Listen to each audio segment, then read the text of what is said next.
अस्सलाम वालेकुम नाज़रीन, इस्लामिक गाइडेंस हाफ़िज़ महबूब के प्लेटफॉर्म से मैं प्रोफेसर हाफ़िज़ महबूब अहमद आपकी खिदमत में एक मरतबा फिर हाज़िर। आज मैं एक बड़ा इल्मी किस्म का ये टॉपिक है, एक नज़री किस्म की एक बहस है, वो लेकर हाज़िर हो रहा हूँ। वो ये कि शेर मुक़द्दम है या इल्म उरूज़ मुक़द्दम है। जी हाँ, यानी इस दुनिया के अंदर पहले शेर आया या पहले उरूज़ आया, या हम यूँ भी कह सकते हैं कि शेर उरूज़ के ताबे है या उरूज़ जो है वो शेर के ताबे है। जी हाँ, बड़ा दिलचस्प सवाल है ये, और ये बड़ी दिलचस्प है। इसको सुनिएगा, आखिर तक सुनिएगा, आपको बड़ा मज़ा आएगा और यकीनन आपकी मालूमात में भी इजाफा होगा। वीडियो की तरफ बकायदा और बात आपसे बढ़ने से पहले आपसे हमेशा की तरह ये इल्तिमास कि अगर कोई साहब चैनल पर नए हो तो वो बड़ा मेहरबानी चैनल को सब्सक्राइब भी कर ले, साथ में मौजूद बेल आइकन को भी प्रेस कर ले ताकि उन तक मेरी तमाम वीडियोज़ की नोटिफिकेशन पहुँचती रहे।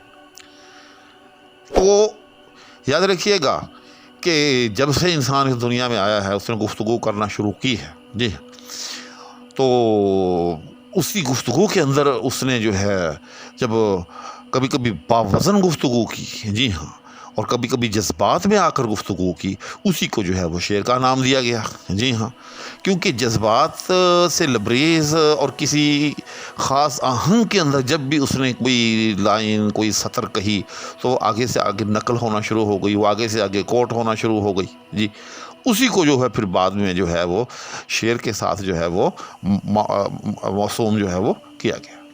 तो इसलिए याद रखिएगा कि शेर और शायरी जो है यानी या जो शेर जो है वो बहुत पहले से है। वो तो यूँ समझें कि जब से इंसान ने गुफ्तगू शुरू की है हम उसकी तारीख़ को वहाँ तक जो है वो तलाश कर सकते हैं। लेकिन फिर ये कि ये जो बहरें हैं या ये जो उरूज़ है, जी हाँ, ये क्या है? फिर ये इंसान के ततब्बो या जो समझें कि उसके इस्तिक़राए इल्म का नतीजा है। यानी जब उसने ये देखा कि इंसान जो है, और याद रखिएगा कि ये हर सोसाइटी का अपना अपना निज़ाम है।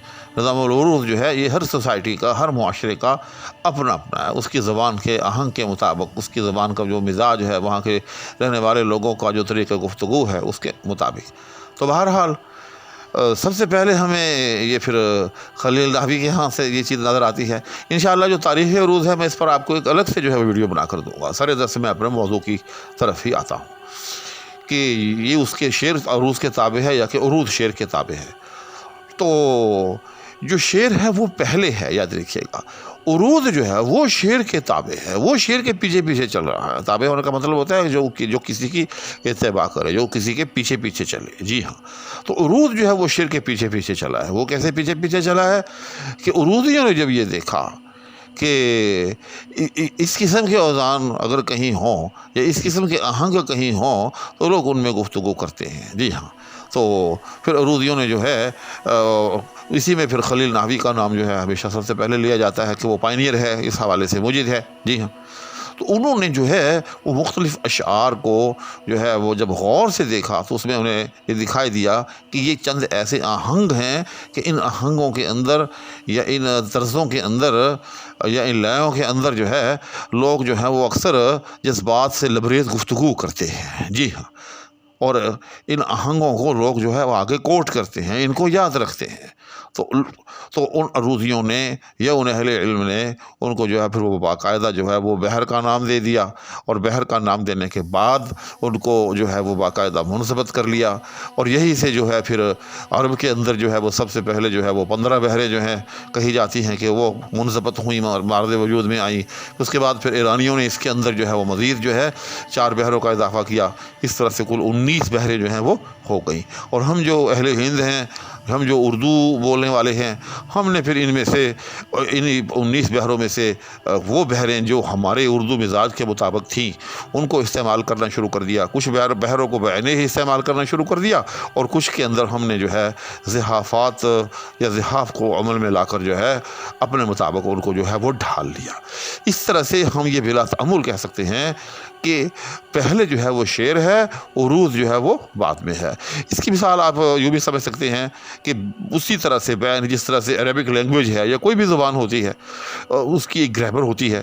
तो ज़ुबान जो होती है वो पहले होती है, ग्रामर जो होती है या उसके सर्फ़ और नहव जो होती है या उसके कवायद ज़वाबित जो होते हैं وہ اس کے زبان کے تابع ہوتی ہے. زبان پہلے وجود میں آتی ہے اور بعد میں پھر جو اہل علم ہیں وہ دیکھتے ہیں کہ جو اہل گفتگو یعنی جو اہل زبان ہیں وہ کس طرح سے بولتے ہیں. جی ہاں، جس طرح سے عربی کا مثال لے لیتے ہیں تو جب عربوں نے پھر یہ دیکھا کہ جو بھی کام کرنے والا ہوتا ہے اس کے اوپر ہمیشہ پیش ہوتی ہے اور جس پر کام ہوتا ہے اس پر ہمیشہ زبر ہوتی ہے، تو انہوں نے یہاں سے یہ قاعدہ بنا لیا کہ فاعل جو ہے وہ ہمیشہ مرفوع ہوگا یعنی اس پر ہمیشہ پیش ہوگی، اور مفعول جو ہے وہ ہمیشہ منصوب ہوگا یعنی اس پر ہمیشہ زبر ہوگی. تو جس طرح سے گرامر جو ہے وہ زبان کی تابع ہے، اسی طرح سے یاد رکھیے گا جو علم عروض جو ہے یا جو بحرے جو ہیں وہ شعر کے تابع ہیں. شعر علم عروض کے تابع نہیں ہے. شعر جو ہے وہ بالاستقلال ہے، وہ آگے آگے ہے، عروض جو ہے اس کے پیچھے پیچھے چل رہا ہے. امید ہے کہ آج کی اس مختصر ویڈیو سے بھی آپ کی معلومات میں کسی نہ کسی حد تک جو ہے وہ اضافہ ہوا ہوگا.